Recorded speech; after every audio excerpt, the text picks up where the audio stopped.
you are panicking at the same time, make sure you are safe. Yes. It could be anything. It could be a snake bite.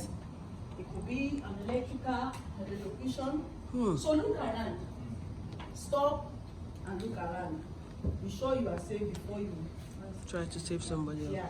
So chain of survivor. I'm trying to be fast. Don't be fast. For somebody to survive, these are the things that must happen. Early access to emergency care. That is, you should be able to call for help. For anybody to survive, help must come. So the first thing is call for help. We use 911 for Americans and the West. I will soon get there. What is the number for UAE? 997. 998. 997. 999. What is the number for emergency in UAE? 999. 999. Emergency, we have a law of. Okay, 998. What is the number for ambulance? 998. 998. The number for ambulance is 998. We must all know it. So you should be able to call 998. Somebody collapsed, your baby collapsed, or something happened. Call 998 in UAE. Then, as you call, you will not just stand and be panicking. Hey, oh, my whole don't finish. Oh, no. Like I said, quickly stand. Think of what we are doing today. Yes. And start the CPR. Please move to the next slide. If you are seeing somebody that you don't know, it's not a family member, maybe it happens at work, you must still be a first aider. Yes. You must be the Samaritan. But like I said, you must protect yourself. Of course. You don't know what is the status of the person. Yes. HIV. So what can you do? Just get a clean cloth, a white hand, place it on the person's face, and start mouth to mouth respiration. You will be saving a life. You know how to do it. Okay? So these are the quick things we talk about. Please be moving. Next line. Yeah. What are the things that can make somebody to suddenly drop, when I say drop, faint or collapse? It can be an heart attack, it can be drowning, it can be a trauma, allergic reactions. Some people you overuse medication in this way, we have a number of them. So these are the things that you should run through your mind when you see somebody like that. Reaction time. For somebody to survive, you need less than 6 minutes. Yeah. For somebody to survive. So you can imagine, you have a child in the house that collapsed, and you are waiting for ambulance to come. Are you going to be looking? No. You must do something, because after 6 minutes, the damage to the brain has started. So this is the reaction time that you need. You can see here, the risk of brain damage is between 6 to 10 degrees, and after 10 minutes, even if that person survives, it's likely to be a vegetable. So you need to be able to learn how to do a CPR. Please move to the next line. Now, how do you do a CPR? What do you do? When you see somebody that collapsed, your child collapsed, you got into the house and you met your wife lying on the floor, you should be able to check for responsiveness. How do you do that? Hello, honey, you know the person's name, mention Mr. Ma, you have to check for responsiveness. So once you check for responsiveness by hitting the person so hard and you are not getting any response, then you should know that something is wrong. This person has collapsed. So what do? You assess airway, breathing, and circulation. How do you do that? ABC. Just remember ABC. For airway, you want to be sure that the airway is patent.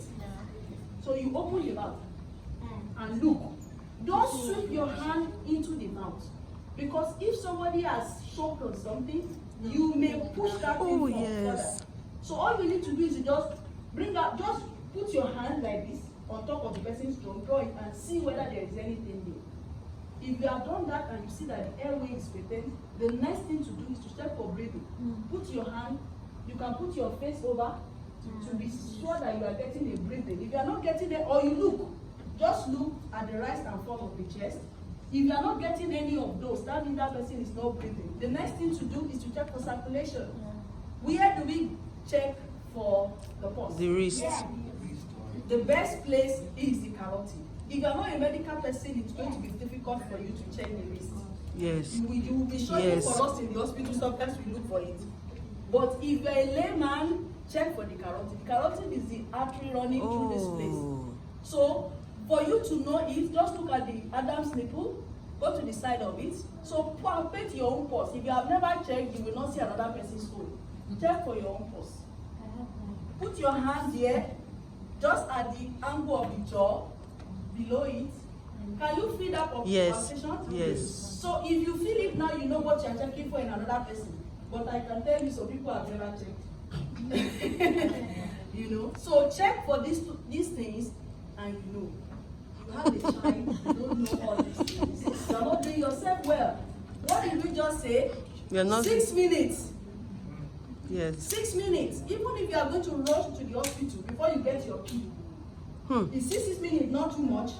So what you can do is quickly do all these things. Doesn't take time. Everything I just said now, you can do it in seconds. And you are seeing that, oh, you do like this, you are not getting any pulse for your child. Start ABC. Start resuscitation. So we move to the next line. What do you do in cardiopulmonary resuscitation? Rescue breath and cardiac massage. Somebody will say, these things are hard. They are not. Because you want to save your child's life. Huh? So what you do is, you need to place the child properly. Huh? I know that may be a little bit much for us, but it's not really hard. Once you have a child, let it go.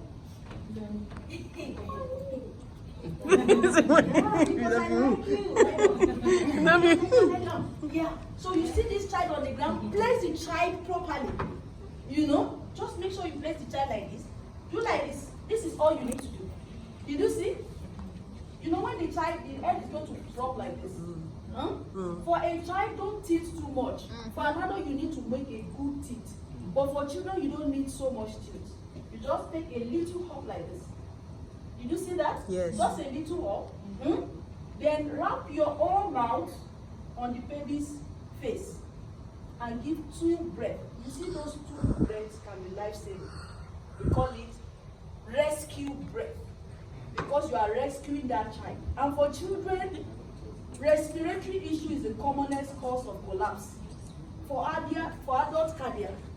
For adults, the heart. For children, breathing. So that is why breathing is very important for children. Just sit up like this. Don't be afraid. It's your child or any other child that you are seeing. Take it up a little. Put your mouth over if you are scared of, some people don't like mouth-to-mouth things, just look for a white cotton, white hanky that is plain, that can allow your air to pass. Put it up like this.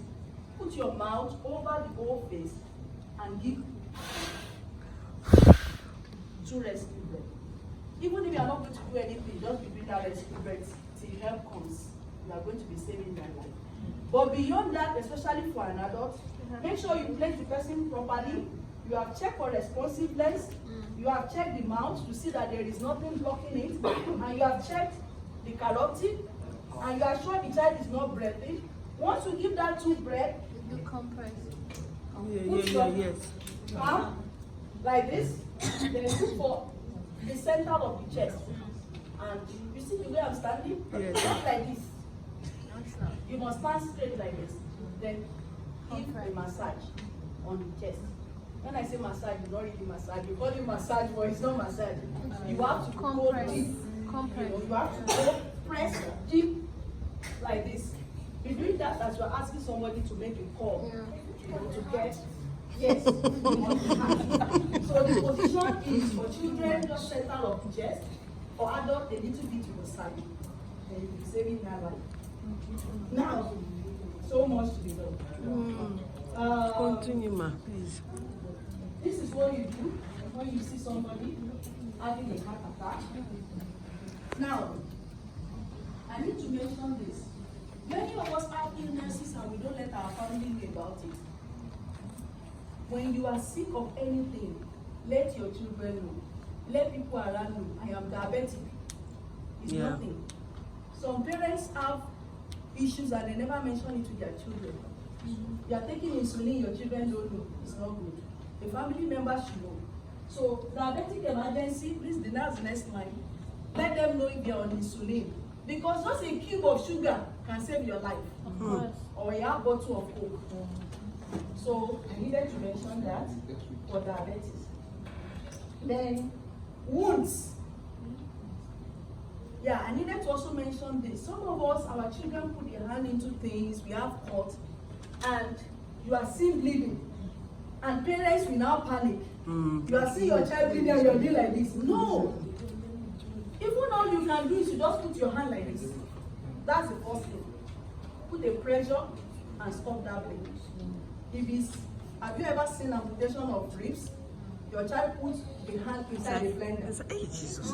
No, it happens. These are common things that happen. yes. You know, and you see blood going like this. Don't be afraid. Just just immediately grab that hand and do like this, and you are going to be reducing the blood. So control of bleeding. The first thing is pressure. Put pressure on that place. Elevate the hand. Then you look for anything cold to apply. I had to bring this slide because if you are coming from our side of the world, you say, massage it, put hot water. You are going to be doing harm. It's true. You know? So, then if it's a major cut, if it's a major cut, maybe like a lumps of a limb, for example, an accident happened. We don't pray for it, but it does. Yeah. You are involved in an accident or somebody close to you and you are there at the scene. Sorry. And you are trying to put a pressure, it's not stopping, just look for something and tie. It's called a tourniquet. And don't attempt to remove it until you get to the hospital. Yeah. So, yeah, when you have a bleeding, a child is having diarrhea or vomiting, these are the things that can lead to shock. Diarrhea, vomiting, very high fever, child is looking pale, everybody is looking pale, you touch the hand, it's very cold and clammy. You are trying to change that force, it's very faint, it's like you cannot get it. That person is in shock. I'm saying this because we have children that we have so much diarrhea and vomiting in our hand. Yes. And you know many of us don't have insurance. So we manage the thing in our house until it becomes a problem. Unfortunately for you, if you go and it's not an emergency, they will not treat you. But if you go in shock, they will treat you. So what do you do to save yourself while you are waiting for that shock to happen? Just elevate, elevate the legs. Because the little blood that is flowing that time needs to go to the brain. So elevate the legs and let blood flow to the brain. I needed to mention that. Yes. This emergency, we are getting to summer. We are going to be seeing so much of this now. Children will play so much in the sun, they will come and tell you their muscles are aching. That is what we call heat cramps. Heat exhaustion, you see some children will come back from playing outside or from school and they are really exhausted. Or you see that they're looking so pale, tired, or some of us walk in the sun. The nature of our work makes us walk in the sun. When you notice that, either for yourself or for a colleague, just look for any cold tap and go and stand under it and let that tap be running on you. And if you're a mother, your son has played outside and is having anything of this, the solution is water. Water, water, water, water. But if it is a shock, that person has collapsed from so much of that heat, then you cannot give anything by mouth. I needed to say that. Anybody collapse, you know what we do? We say, open your mouth, put water. Put spoon. No, don't do that. For somebody that have collapsed or is in shock, don't put anything in the mouth. At the initial stage, the person is still talking, he's still saying, I'm tired. You can drink water.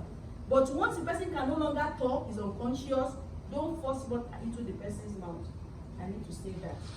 Then, so much things to mention, but I want to quickly, like I said, this is the life-saving thing. Please move for heat exhaustion. The life-saving thing here is, now go back a little. Yeah, cool. Just pour water and water and water, and the person can still drink as much as you can, and you'll be saving their life. Then bones. Bones is another thing that we need to talk about. This is what, either you have gone through it or your child is likely to go through it. Now, what should you not do? Say put ori, put shea butter. No. Put red oil. Just run water, whether it is a skirt or it is the fire burn. Put water and let it run. If it forms a blister, don't open it. That is what some people do. They say they want to open the blister, and I see many people, they tell me they've opened the blister. Don't open the blister because they are going to be exposing the damaged tissue. So don't open the blister. Don't apply lotion, and don't rub anything. If it is something you can manage at home, and of course we can manage quite a number of them at home. Little mild bones, you understand? So what you do when you put cold water like that, and you have allowed the place to rest, just run water continuously, and after like 20-30 minutes, you can now allow the child to rest.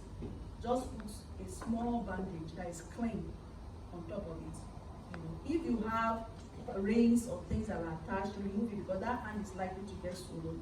Rest it. Sometimes you need to elevate. If you do as an adult, you want your hand. Elevate the hand like this. Don't keep it down, if not, it's going to get really swollen. Then chemical burns is the same thing. Pour water and remove whatever clothing you have on. Some of us work with chemical in our workplace and it splash on us. Yeah. We will not remove we forget to remove the cloth. Please, the first thing is that thing, because that cloth is holding a lot of the chemical. So remove the cloth, tear it off, and pour water. Then, how to treat a spray. Many of us have that spray. And we live with so much pain for a longer period because that first aid that we gave was not correct. We massage. Yes. You know that's what we do? Yes. Is that not what many True. people do? When you have a spray, you say, bring it, let me massage for you. That is what makes your problem stay longer. Don't massage. Immediately you have a sprain, make sure you don't step on that leg. Look for somebody to carry you or look for a way to jump. Don't use that leg. Then look for a place, rest the leg. Put cold compress. That's like ice block, wrap in a cloth. Put it for almost 15 to 20 minutes. Then get a bandage, a bandage that is elastic. Wrap it round and elevate the leg. If you do this for 48 hours, that leg will heal by itself. If it's just a spray, yeah. But if you massage, What happened to her? Yeah. then your problem will stay longer with you. So this is what you should not do. Next slide. Don't put heat. Some of us will pour hot water on the leg that has just been sprayed. It's We true. put alcohol. We continue to run or start stepping on the leg. Then we massage. Massaging the first 20 to 2 hours increases what? Bleeding and swelling. Fracture dislocation, I'm not going to that. How to put a splint? If you have a fracture, a dislocation, splinting is very, very important. What it does is that it helps you immobilize. Make sure you don't move that legs or limbs. So you can make a splint by yourself. We have cartons in our house. Cartons, old cartons. Just cut it open like into like a sheet.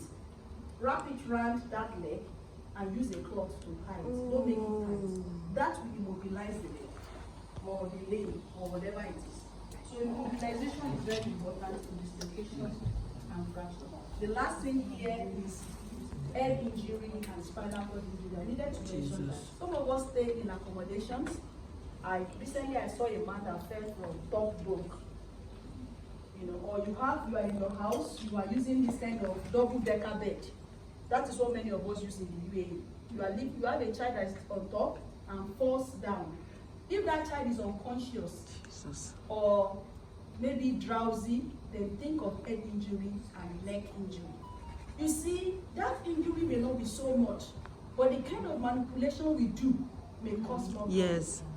So when you have a child that falls from a height, any kind of height, and you are not sure the extent of damage, for that first few minutes, that's not the time to go there and grab the child. No! You may worsen the problem. Just help the child to lie still, to remain still on that particular position. And tell the child, can you move? If the child tells you he can move by his or herself, that is where you move the child. Okay. If the child is telling you, I cannot move, don't carry that child, don't move. It's better to low blow because there will be an injury to the spine, and if you move in a way, you can transcend. We have a lot of paralysis coming from that. So but if you have a child that falls from a height, an adult falls from a height, maybe like a boy, consider head injury and spinal injury. So, please time. Yes. This is question time. But I will ask my own first. Yes. And we'll go after. Move. I know I was very fast. Move, move, move. Yeah, yeah. No, go back, yeah. The question has started. They should answer it. So these are the symptoms of what? Uncomfortable pressure, squeezing feeling, blood pain, short breath, pain in the shoulder, arm, neck. If you are working a paramedic or anything, just say, what is it? Heart attack. Good. Oh, wow. We should know. That is why I brought it.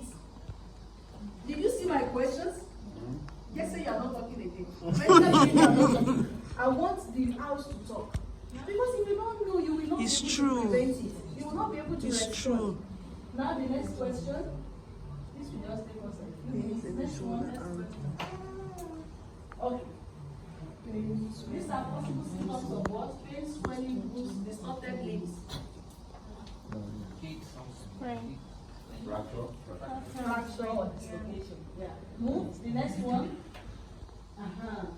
First way to control bleeding. Pressure. The answer is actually there.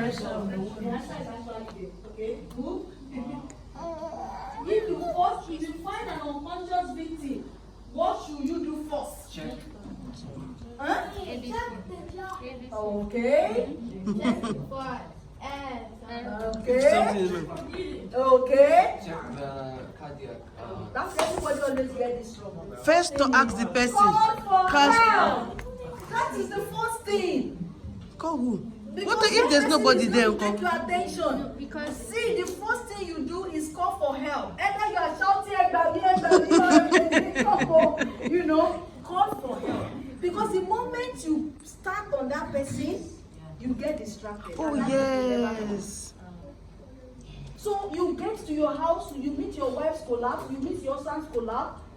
Stop, think, observe, plan. And first line of plan is carry your phone and call for help. Because it will take time for that help to come. You cannot It's start true. the airway and do you understand? Yes. So that's the first thing. I needed to say that. Yeah. Now, if a shocking victim comes, Write it so you don't forget. uh-huh. you lie down. Yeah, you already gave us the answer. The one that is not there is that you don't check for pulse. You can do any of the other one. Don't do rescue breath. You can beat at the back for 2 days and you can do abdominal thrust. Next line. Okay. Rescue breathing should not be done. Huh? Give the answer. Let them answer the one that is not correct. You should not do rescue breathing on who? On what? Here. On your supervisors. If a person has a pulse, If the person is if the breathing. person is drowning, If the person is breathing. if the person is breathing. If a person is breathing, you don't need to give rescue breath. Now, the next one. I think we are landing up now. 4 victims should be treated. Oh, give us the answers. How should you treat a 4 victim? Look at it. C. Anybody that falls, how should you treat the person? Like I said, once a person falls, you should be sure that there is no head injury or spinal injury. Very important. The next one, victim of electrical shock can have any of them. Check if the place is okay. Please move. Move. The next one. Because I All want of the to above. ask. The place to check for pulse is where? The neck, The carotid. the carotid. So it's at the neck. And I have taught us how to do that. Then next, for sprain, you should do what? See. You should attach See. your press. Don't put pressure bandage.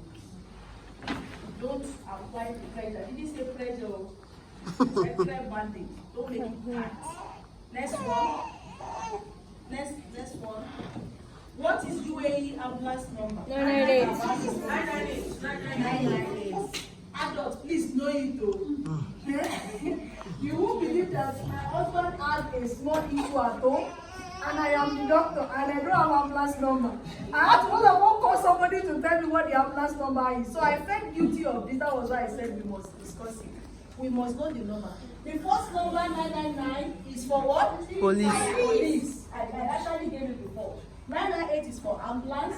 997 Fire. is for fire. If you have a fire in your house, please call 997. And 996 is for live code. And that should be the last one, live post. So when you call 999, this is what you should tell them. Your location, the number of people that are affected, and the type of injury that you take I the think person. you can even use All that. that, do all of this. So that is the end of our discussion. Thank you for listening.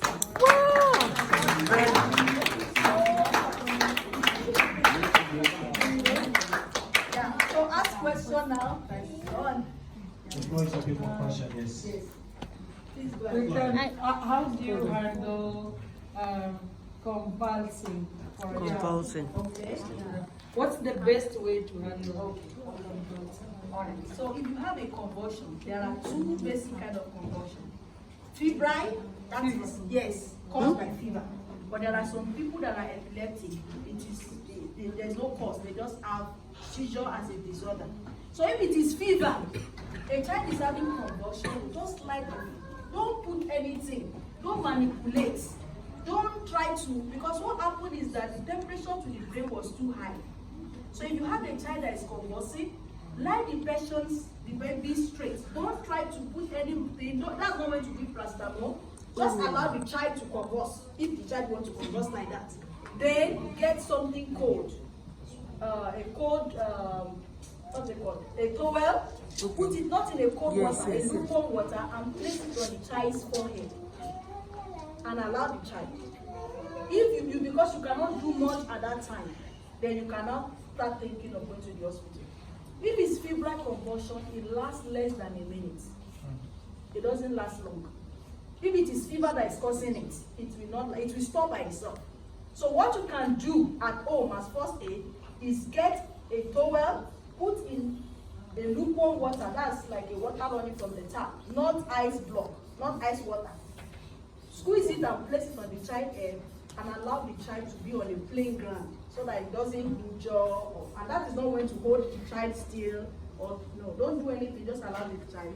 You can call for help right now, nothing for going to the hospital. But if it is another kind of seizure, it is still the same thing, but you don't need to put cold compress, because those ones will happen without fever.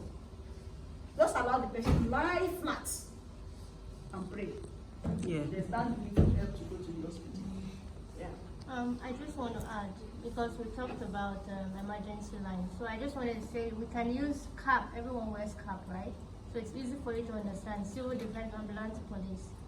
So civil defense 997, ambulance 998, 999. So if you have the idea of cap, you remember it. I don't think it should leave you.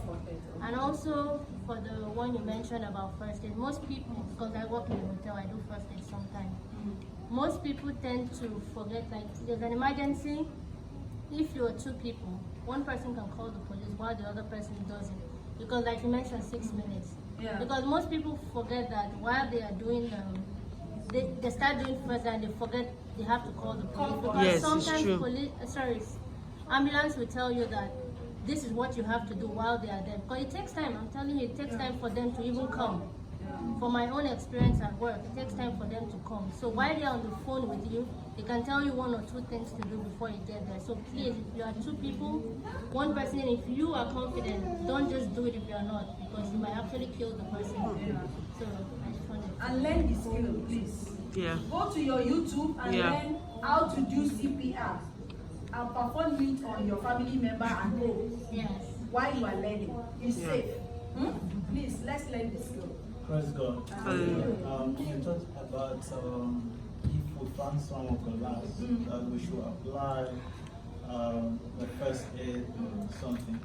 So, but I have heard and I've seen a situation in a labor camp where someone collapsed, everybody was just running. And carry phone. So because, reason why, because he said if the person eventually died,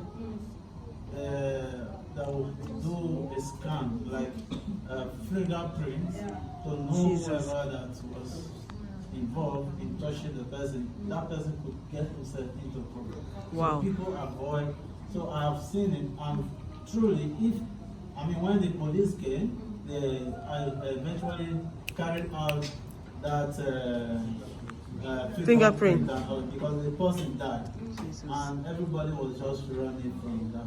So in that situation, what can we do? I've already answered that question. What did I say? The first thing you do, Call for help. once you have a witness or something, Yeah. nobody is going to hold you responsible for what everybody is saying. Call for help. Mama, may I ask I you? remember that when I had this training, they told us that if you are not satisfied to do Yes. it, it's Yeah. a problem, especially in this country. That's why. Are you serious? Yes. You see, let me give you, that's why I said get the skills. If you are not certified to do it or you are not comfortable, nobody is going to hold you responsible. But the first responder now that we are responding to is who? Why are we doing Family, this okay. lecture? Family and friends. For your family and friends. Okay. That one was additional. You did not have the skill, your child collapsed. You are looking like this. Who are you doing? Myself. I've already answered the question. And that calling for help that I even said is, neighbor, you are living in an accommodation, something happened to your wife, something happened to your husband. Call for help. That's why I like our side of the world. Yeah. Yes. Shout, shout, shout, shout, shout. In this area, you may not get so much help, but at least raise a sound. Let people know something is happening. Then start something. You see, the first person that needs this is you. Yeah. So you are doing it first for yourself. If it is somebody that is out there, you cannot do anything much. Yeah, you can say, I'm not satisfied. You can pray. Yeah. Okay, I'm on. Mine is actually not a question but an addition. That people should get to know their neighbors. Yeah. You know, outside in our own Africa, you know your next door neighbor. Yes, by force. But here, because of some people will say because I'm living with Arabic, and you must know your neighbors because they are your next of kin. Yes. If anything happens, they are the first person Yeah. that will come to your help. That's the major thing we should have in our mind. Even in the labor camp or wherever you are, just know your neighbor so that when there's any problem, raise an alarm and people will come out. But if you are a low ranger, you are always going in and out, not talking to anybody. Yeah. When you call for help, nobody will answer you. So this is number. Number two, let's desist from taking pictures. It's true. If you go anywhere now, anything that happens, the next thing you see everybody bringing their phone and taking pictures. Exactly. Instead of Thank helping. God in UAE, it's an offense for you to take picture of another person. But back in my country, even at accident scene, instead of helping, People they die. take It's picture of true. what happened. So we should just try and be cautious of what we do and do the right thing at the right time. Please, Hallelujah. And I forgot to mention allergies. Please know your allergies. Know the allergies of your children. If you know that you have given something that reacted for your child before, just like the Bible says, write it on your forehead, write it as a bracelet. Please, allergies kill very fast. So please know your allergies. And if you have reacted to anything before, keep saying it. Let your children know, I'm allergic to this, I'm allergic to that, but people are not sure. Very important. Yeah. So I think That's it. There are no words.